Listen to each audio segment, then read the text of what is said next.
Hi everybody, my name's Tina and I'm a real estate agent, but that's not why we're here today. We're here today to learn more about Scott from National Property Inspections, who is an amazing home inspector who's going to share with us some tips and tricks on how to better refer each other, set each other up for success, who his ideal client is, and at the end, I'm going to ask him the big question about what the weirdest or strangest thing he's ever seen in a house is, which for a home inspector, I'm sure you can start figuring out which one of the worst stories you want to tell. So, Scott, let's just start by, what makes you so successful? Well, I've been in the home inspection business for approximately 10 years now.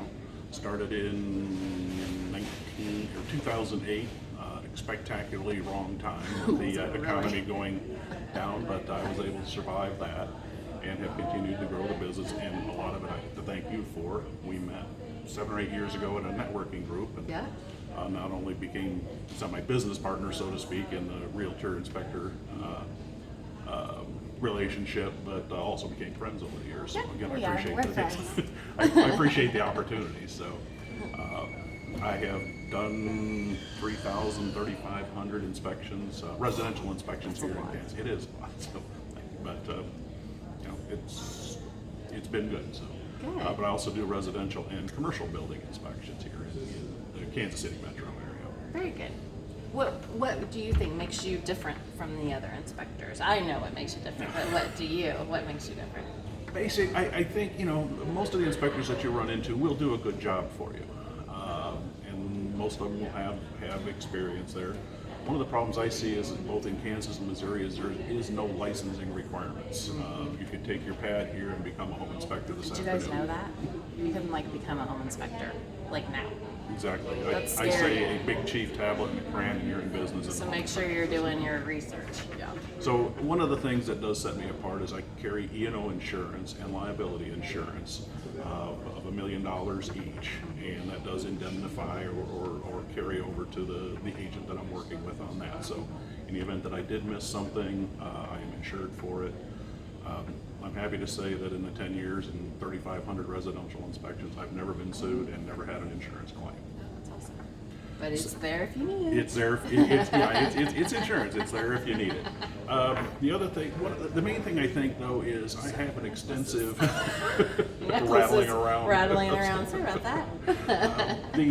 I think the biggest thing that I bring to the table is sales experience.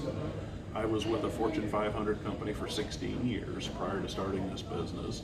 I started out in field sales for them in the Midwest, became a territory manager for them, and then when I left the company, I was a regional sales manager with 7 people working for me. In those years, I learned how to talk to people, both opening new accounts, keeping current accounts happy, things like that.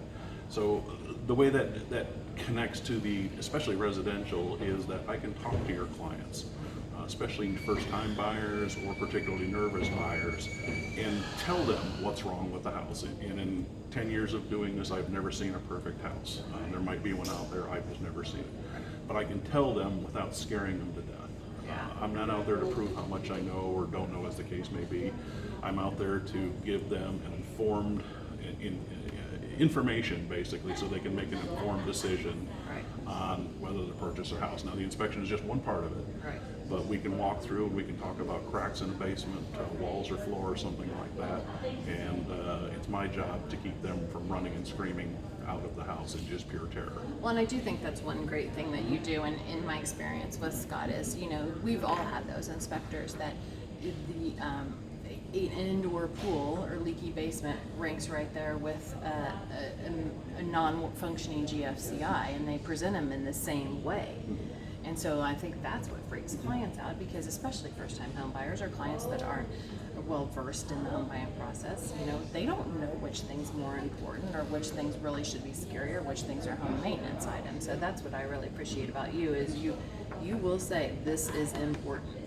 This is a safety issue. This needs to be taken care of. And then you'll also say, you know what, I'm going to tell you about this, but this is a home maintenance item. Welcome to home ownership. Right. There are those home maintenance item things on there. So I do appreciate it. I think you do a great job at that. And that's, I look at houses differently. I think the oldest house I can remember doing was an 1840s vintage up in Weston. And it's certainly, I'm not gonna hold it to the same standards that I hold a new house. Oh my God, you'd be there for weeks. Exactly, be there for weeks. And basically, you would defect everything. Right. But by 1840 standards, it was a really nice house, and still is. Yeah. But by today's standards, it wouldn't pass anything. Right. So, and I try and broach it with my clients, and my client is the buyer typically. That, okay, it's the way it is. It's not going to fall down tomorrow. It's been here for 200 years, but there are no GFCIs in this house. The wiring is antique, so you have to address that at some point. Yeah. But look how cool this house is. So. Right. Yeah, for sure. And one other thing that I definitely want to mention that is that I appreciate and us as realtors appreciate is Scott always has do you call him assistant or as someone there assisting in the inspection. So his inspection times now all of a sudden go from 3 to 4 hours to the 1.5 to 2 hour range. And as realtors, our time is so very important. Absolutely. And to take 4 hours out of your day is virtually, I mean, for me, it's impossible. So I don't know about you guys out there, but that is something that I sincerely appreciate. That it shortens that inspection time. Yeah, our time in home, and typically I use 2 inspectors, is typically about an hour and a half in the home. Now that will vary depending if the client's there, if they have a lot of questions, or big house, small house. There's a lot of variables there, but typically about an hour and a half. Mm-hmm. And then we strive to have the full report out the following morning. So. Right. Yeah. No, that's great. That's awesome. So at your level of success that you've achieved, you're obviously very, very successful, and you're at the point now that you can kind of choose who your ideal clients are. So I know you do residential and commercial. So let's talk about commercial first, actually. So who is your ideal commercial client? For commercial, it's a little bit different business. We do what I would call closer to a property condition assessment. And basically, the commercial buyer already knows the area that they're living in. They're not too worried about the small things, whether this switch works here or that, because many times they're going to come in and reconfigure the interior of the space. They want to know the big ticket items. Is the foundation an issue? Is there asbestos? Is that old steam boiler down in the basement going to be an issue? Right. So that's what we're looking at. A small cracked window on a 100-year-old window is not something that they're going to really worry about. Yeah. And to that end, most of the business we do is probably office warehouse combination spaces. Okay. Most of them are 10 to 15, maybe 20,000 square feet. We have done them as big as 90,000 square feet. Anything bigger than that, most companies that are purchasing a building like that will bring their own people in, or structural engineers and people along that line. So that's kind of our bread and butter business with the commercial end of it. We also do a lot of multifamily, ranging from sixplexes. We've been doing a lot in the Northeast area lately, built in the 20s and 30s and things like that. Some of them are nice, some of them aren't. But with those, it will depend on the client, what they're actually looking for. Right. A lot of my clients there are out of state. Yeah. I call them the coast buyers, are coming into Kansas City because by their standards, our buildings here are bargain. Right. So they're looking at those, and they're more. Some of them are more interested because they're going to come in and gut the apartments and redo them anyway. Right. Others are looking at them for cash flow and don't really want to spend. So we will tailor the inspection to the client's particular needs. Well, so from a realtor perspective, if I was a commercial realtor, I would think that would be an asset to have someone with that kind of experience under my belt when I'm talking to potential buyers or sellers, saying that I have someone that's well versed in commercial inspections and they can help you out. And I'm also hearing that maybe they don't even have to be local, so this is a way to protect their asset and have it inspected and make sure it's being maintained correctly. So. Absolutely, and that's the hardest part on my end is I can't market to these buyers or these agents that are out of state because I get them from all 50 states. Right. So if there's local representation here, that's ideal because I can meet with the agent and sometimes the buyers. But I certainly wouldn't turn down an out-of-state or even out-of-country buyers. We've done a number for foreign buyers too. So. That's a very cool value add. Commercial realtors, when you're prospecting, I mean, I would think that would be something I'd want to have on my resume and have Scott as part of my team to add as a value proposition for sure. So that's very cool. So for residential, who's your perfect residential agent liaison? Because we talked earlier about we both have the same client, so it's not really your client because your client's the buyer. Right. So, but who's your perfect partner? That would be a great word for Yeah, real exactly. estate partner. Yeah. The easy answer is everyone, but I'm at the stage now where I can be a little bit pickier. While I certainly would not turn down a new agent because that's potential business right there. But my ideal realtor client is somebody that's been in the business for a while, can recognize the value that we do add to the whole transaction process there, and put us down as one of their 2 or 3 contacts that they don't put out. But I would like to work with them too, because quite honestly, there have been a couple realtors that I've so-called fired. I just thought they were unethical. Yeah. And in any business, it happens in the inspection business too. Right. But I just didn't think that they were acting in their best interest of their clients there. Right. So ideally, if I can be picky, let me put it that way, if I can be picky, you can. I would be looking for an experienced real estate agents, and probably my bread and butter is residential, although I love commercial and multifamily. My bread and butter is residential, but in the 250 marketing range of 250,000 to 450, 500,000, because that's the maximum that we, or not maximum, but that's the biggest number of houses or transactions that we have going here. Yeah. Yeah. One of the things that I run into it from time to time, but if I can call an agent, or if we're working together, and if they can't answer the phone, that's fine. We're all very busy. But when it goes, you have reached 816-555-5555, that's not a real estate agent. That's not a true realtor there. That's somebody that kind of jumped in because the business is good. Right. I've worked with you for many years, many people on your team for years now.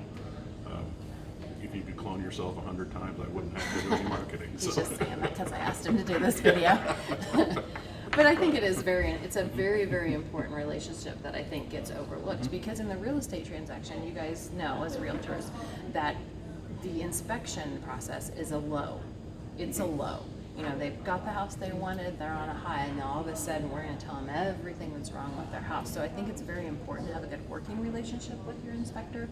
And if you have a challenging, so sometimes I'll let Scott know if I've got a first-time home buyer that has a lot of questions, who's really unsure. And so then we know to handle them a little bit differently too. The other thing, I'm going to help you out here, because the other thing we always do, and I would recommend you considering, is prior to the inspection, we have a conversation with our clients and let them know that they're going to want to burn the house down. That's exactly what I say. After this inspection, you're going to want to burn the house down. So just prepare for that emotion. And then we also tell them that what we want them to do is to leave the inspectors alone and let them do the inspections. And we just say, you want your inspector focused on the house, focused on his or her job. You don't want them focused on you, or if you're distracting them all the time, they may miss something. And that's human nature, right? So I think the other thing you can do as realtors to set your clients up for success is to educate them on how the inspection's going to go and what their expectations are.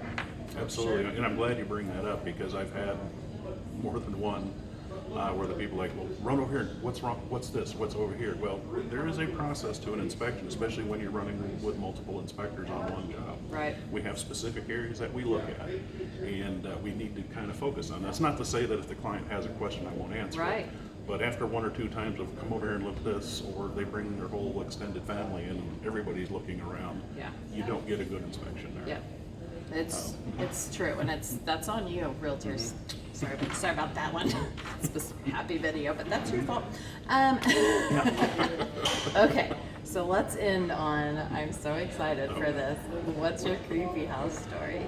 I'll skip the snakes, the raccoons in chimneys, the possums in crawl spaces and stuff like that. We run into that on a monthly basis. Nope. I'm done. But the creepiest one that I have ever had was a house up in Liberty. I won't use any addresses or anything, but it originally was a ranch style with a flat roof. At some point, somebody had put on a small gable on the roof, or small pitch on the roof. So I initially had gone down into the crawl space. Most of the house was on a crawl space, and I saw what I thought was plot. Yeah, that's already creepy to me. It gets better. Yeah. But I saw what I thought were wood forms down there, like they had poured a concrete support or something. So I crawled back through the crawl space, and there's a doorway in there. So I opened the door, and it is a small, maybe 10 by 10 room with paneling on the walls and lights, mounted on the walls with switches and things on them. There was carpeting down on the floor, but it was only 4 feet tall, and there was a ladder that went up into one of the other bedrooms. I later found out I didn't see it because it was under carpet in one of the closets. That was creepy enough. Then I went up into the attic, and basically the same thing was up there. There was another room built up there with a small door, 3 feet tall, paneling, lights, and everything else in there. To this day, I have no clue what they were used for. What would they be used for? Let your imagination go, because The children in the attic? Yes. That's what I think of. Do you remember that book? Yeah, right. Storage for your relatives or something. I don't know, but said they were Or they what were if they had a purposely stalker? yeah, they were purposely finished, and the bedroom up in the attic did have like trundle bed things in it too. So I think maybe they just had tons of kids and parked them in the attic in the crawl space, but. So did they It still buy the creeps house? me out. So did Yes, they they buy the did. house? Yeah, right. Yeah, I showed the buyer did come in at the end of the inspection, so I showed him. Didn't seem too concerned about it. So. Maybe he had some kids he wanted to keep in the crawl space. That is really creepy. But then there was here's the snake story for you. It was an old farmhouse with Snakes. a badly cracked foundation. It was called a chevron crack, where it kind of cracks in the middle horizontally. And I saw this black thing in there, which I thought they had put caulking or some sort of sealant in there. So I went up close to it. There's no lights on, so I'm with my flashlight, and I see it move a little bit. So I touched it, and it was about a 4 foot long black snake. He stayed where he was. I was fine, as long as I know where they Oh are. my so. god. Okay. Well, that's no. Nope, would have been out of there. Out of there. Okay. I'm sure you have a lot more creepy stories, but I don't know that I want to hear them. But I do appreciate your time today. Well, I appreciate the opportunity too. Yeah, Thank you. thank you. And you know, I was, those of you who know me know I like to give back. I like to share in the real estate community. I think it builds us all up. I think it makes us better realtors. It makes us better public servants. And so the more access to amazing businesses that we have, the better they make us look, and the more it elevates our career. So thank you so much for watching. I hope that you learned something. I hope you got a takeaway, and we will have Scott's information, contact information. So if you would like to add another realtor to your list, so because you need to have more than one on there, I would highly recommend giving Scott a try. He's amazing. Thank you. Thank you. Appreciate your time.